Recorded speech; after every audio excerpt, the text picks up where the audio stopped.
Welcome back to Nick Lenz's Comic Corner, Classic / Non-Classic. This is episode number 894 and Doubleshot number 788. Yep, 6 more to go before 900. And this is to be the first of 2 episodes in a row with X-Men trades. The next one is basically going to be the final one of 2 series. This one, no, this is not the finale for these 2. First up, it is X-Men Marauders. Look how thick this book is. Yeah, and the red cover price thing is $40. Okay, this book collects X-Men Volume 2, issues 188 to 204, and the annual. This is actually the second. This is actually the second number 1 for this particular series. Yeah, this is the X-Men. This is the. It's kind of referred to as X-Men Annual Volume 3, number 1. Yeah. Written by Mike Carey. And, yeah, there are 15 issues in this. This is like 17 issues plus an annual in this trade. Yeah, it's a thick trade. It's a combination of 2 trades. It's basically the trade Supernovas, which that itself was already like a good 12 issues plus an annual, and plus Blinded by Light.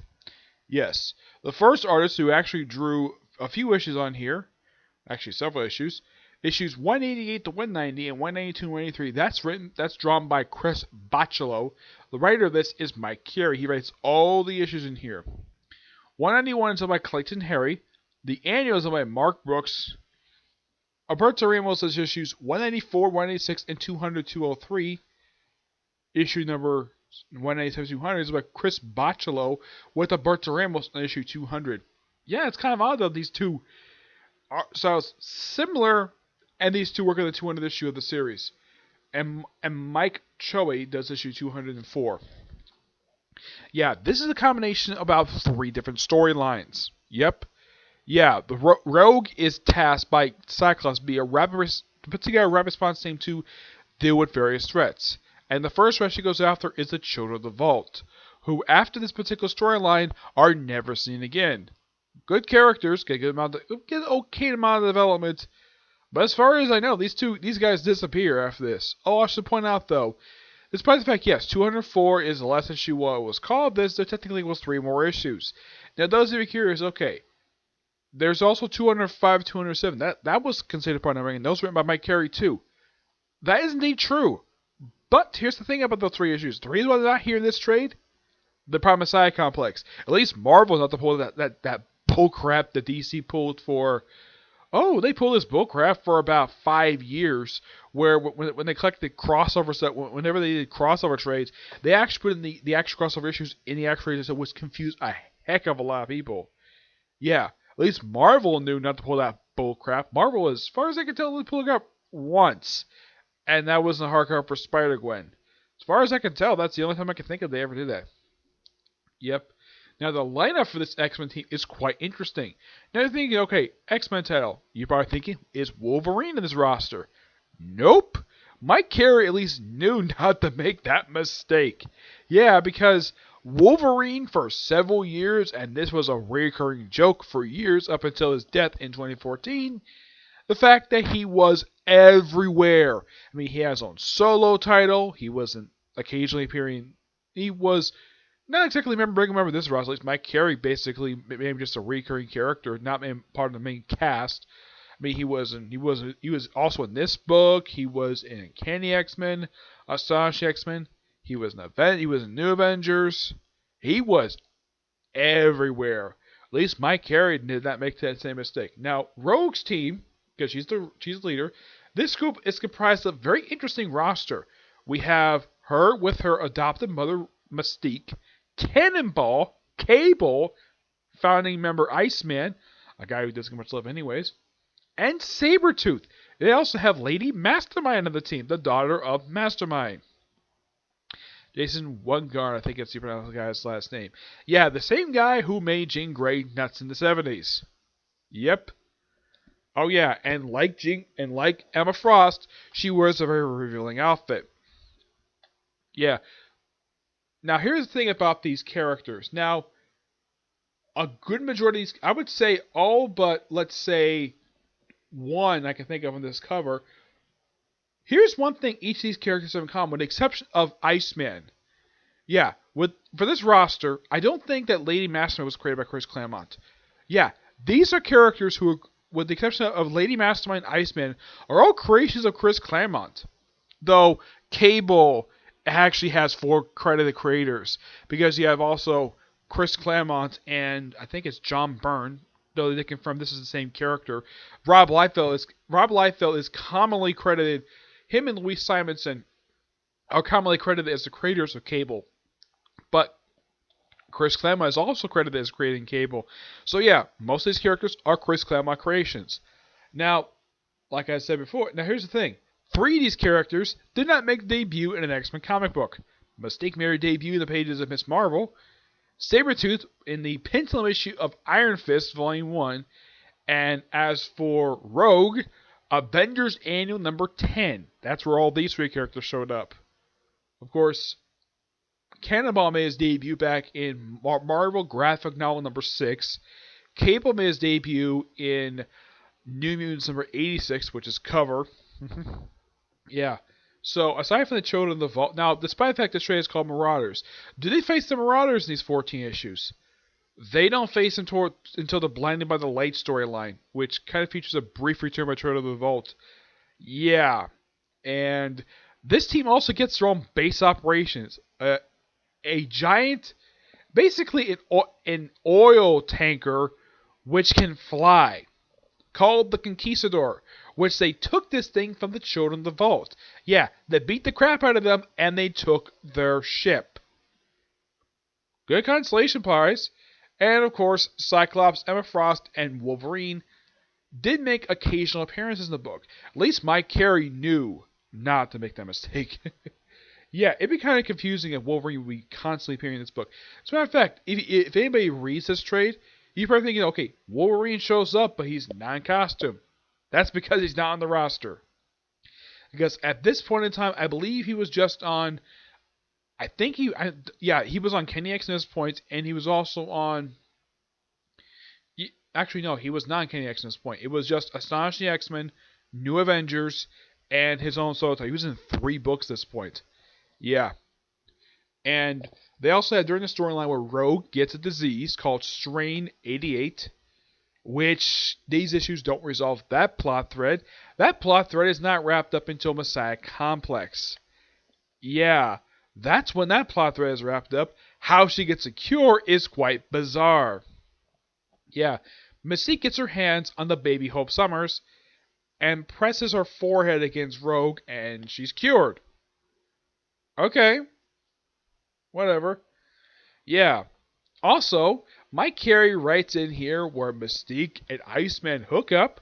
Yeah, they start a relationship. And they have sex. Yeah. Oh yeah, this is frequently made a joke later on.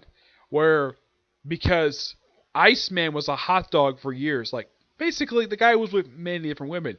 Mystique was one of them. He's also been with Kitty Pryde, a nurse named Annie. That was until some idiot named Brian Michael Bendis decided out of as gay. Which, in my opinion, was an absolute stupid idea. I actually liked it when he was straight. I don't like the fact he's gay. I don't think anybody likes the fact he's gay now. Yeah. They even have a brief visit to the Helicarrier, which at this point is still run by Maria Hill. Yeah, this is actually... Yeah, despite the fact Maria Hill is here, for some reason, despite the fact this is during a period of time when these issues came out, Iron Man was director of S.H.I.E.L.D., and he's nowhere in this trade. Yeah, he's nowhere in the issue, so I'm like, that's weird. I'm like, I would think, though, S.H.I.E.L.D., Iron Man would show up. Nope, just Maria Hill, the deputy director of S.H.I.E.L.D. Yeah, a position she would still have even after the S.H.I.E.L.D. got rid of... They basically got dissolved back in 2010. But about like the following year, she was reinstated as deputy director for like a year before she was reinstated as director for about 5 years. Yep. Yeah, and she also has a counselor with Exodus. Now, here's the thing about Maria Hill. At this point in time, when she first showed up in these issues, she only had been around for a good 2 years. So, This is by far her first encounter with the character Exodus. Now, as for her first encounter with some of these members of the X-Men, yeah, I'm not surprised about that. Yeah, but her meeting Exodus, that was quite interesting. Exodus has been around since the early 1990s. Yeah, he's been around for a long time. And it's interesting, though, the fact that he actually disappeared in here, along with New Blood of the Immunes. Of course, they also shows up in another trade I'm going to review in the next episode. Yep. And they also and Sabretooth is sort of he's on this roster, but he's more also like a prisoner of the team. Yeah, he's basically in custody. And here's the thing: they didn't really. Here's one thing I do have a problem with this particular set of issues, is that they do not show the base operations of the team that much. As a matter of fact, toward the end of these issues, the ship was destroyed by Cable. Yeah, and of course they go it's Island Nation Providence. Yeah, that was from the Cable and Deadpool series, and that was one of my favorite of Caesar. It's an island nation that he ruled until it was destroyed by Mr. Sinister, which they actually reference the fact he died. Yeah, they're also even curious though, when did Cable die at this point in time? Yeah, even though he returned to Messiah Complex, he actually died in Cable and Deadpool number 42. Yeah, that's when he got killed off. Though his death was later retconned by a different writer. Yeah, they kind of undid it where he actually faked his death, even though Providence was destroyed. Yeah. And despite the fact that you have Chris Bachalo drawing a good chunk of these issues, yeah, like I say almost all of them he draws, except for like a handful, which is interesting though. And it's also interesting you have Alberto Ramos working with him on issue 200, which I'm thinking, two artists known for being very bizarre working together. Why not? Yeah, and it's interesting though that not long after this MSI Complex, the series gets retitled to be X-Men Legacy. I'm going to spoke roughly a 9 out of 10. These are a good set of issues. And as far as I can tell right now, I've reviewed like almost every single trade that collects Mike Carey's run for this book. If those of you curious, how long was this run? This run was 4 years long. And I've heard from a couple of people, they actually thought this run was boring. Yeah. They thought that this run was boring and the Mad Fraction run. I did not have a problem with the Mad Fraction run at all. I actually really enjoyed the Mad Fraction run. In the case of this, it's still good. I have no problem with Mike Carey's writing. I mean, this is the guy who basically is one of the people who's credited for... He also is the same guy who did the Lucifer comic book from Vertigo. Yeah, and that was before he did this. Yep. And if anybody look up exactly like the previous writers who actually did this particular series, one was X-Men Volume 2, New X-Men, of course, one was Return to X-Men Volume 2, and X-Men Legacy. Those of you curious though, like, how long did each of the writers last for in this book? A lot of the time, like a good year or two before they left. Mike Carey is by far the only person who ever wrote this title more than like a year or two. Like I said, 4 years and like almost 100 comic books. He started 188 and didn't leave until I think it was like 100. I think it was like 260. Yeah, he was in the book for a long time. He left right after they did the X-Men Regenesis storyline, which was right after Schism. That's basically how long he stayed in the book for. And this book encapsulates the first like almost year and a half of his run, which is quite interesting the fact it does that. And also, apparently, Marvel just doesn't want to do a complete collection by Mike Carey. Like, do like this run by Mike Carey. Yeah, despite the fact that, like, right after this run wrapped up, and of course, MSI Complex, and when it was entitled to be X-Men Legacy, it became a Charles Xavier book for, like, a good, I think it was like 18 issues. And then, like, starting with issue 126 up until 226 up until 275, it became a Rogue ongoing series, became a Rogue solo title with occasional rotating, with her leading a team of X-Men as a rotating roster. Yeah, it kind of went back to this, but the thing would change every story. It wouldn't be like the same exact roster for this long period of time, for like a good like almost 20 issue run. Yeah, it wouldn't be like this, but like every like few issues, they would change the roster. Magneto would be constantly on the roster a lot of the time. But that was mainly due to the fact Mike Carey put them in a relationship, which is kind of bizarre. because Magneto's old enough to be her grandfather, and she sleeps with him. Yep, she does.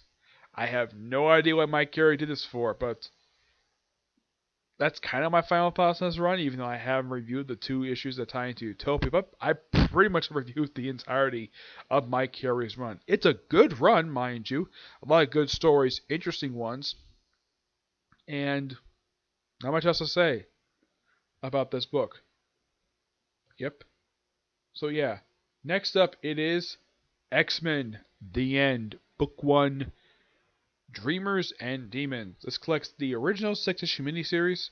This is actually the first book of 3. Yeah, this is written by Chris Claremont and artwork by Sean Chen. And here's the thing. Now, you also got to praise this book for something interesting, though, about this. Yeah, this is actually one of the very few titles where Greg Land does the cover art, but not the interior.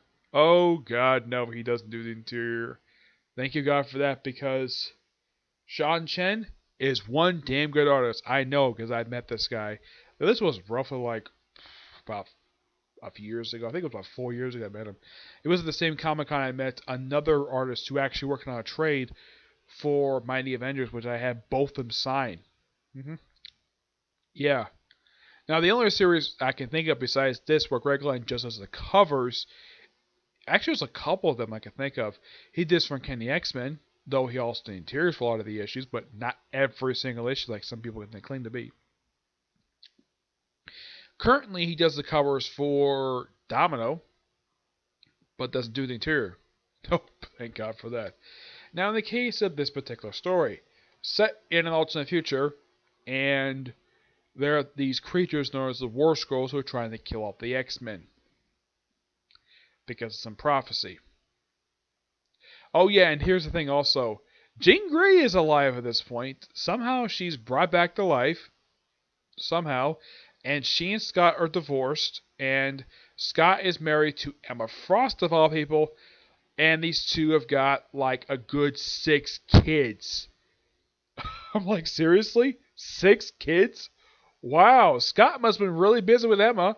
And yet for some reason him and Jean never had an actual child. Even though they have Rachel Gray, mind you, even though she's from a different timeline. But yeah, 6 kids, really? And one who was a baby. Probably Emma probably just recently gave birth to this kid, probably like roughly like a few months prior. Yeah, he looks like a newborn. Yep. And they also have, toward the end of this thing, have Magneto show up. I'm like, when I see these guys off, okay, now Callisto's in this book too. She's in her tentacle look. That was something in the mid-2000s, her secondary mutation. I'm a little surprised, but man, what is up with Magneto's outfit? It looks so weird. I'm like, this is Magneto? Okay. Yeah, that's Magneto. Wow. Of course, at the end of this miniseries, we have it where the Xavier Institute is destroyed by the War Scrolls. Yeah. One of 2, let's just say, 2 series where they actually have the Xavier Institute blow up in a book written by Chris Claremont. The other course was X River. That one, they actually faked their deaths. This one, the Institute was actually destroyed. And here's the thing. Charles Xavier is absent for most of the story. Yeah. It's a good miniseries, mind you, but once I reviewed the second miniseries, I'll give my overall thoughts on this whole meta series overall. But this, good. This is good. Give this book a 9 out of 10. Really good. Alright, so that's it for this particular review. Stay tuned for, I'm going to do this right next. Then my review of the newest chapter of One Punch Man. Okay? But there's next view. Bye.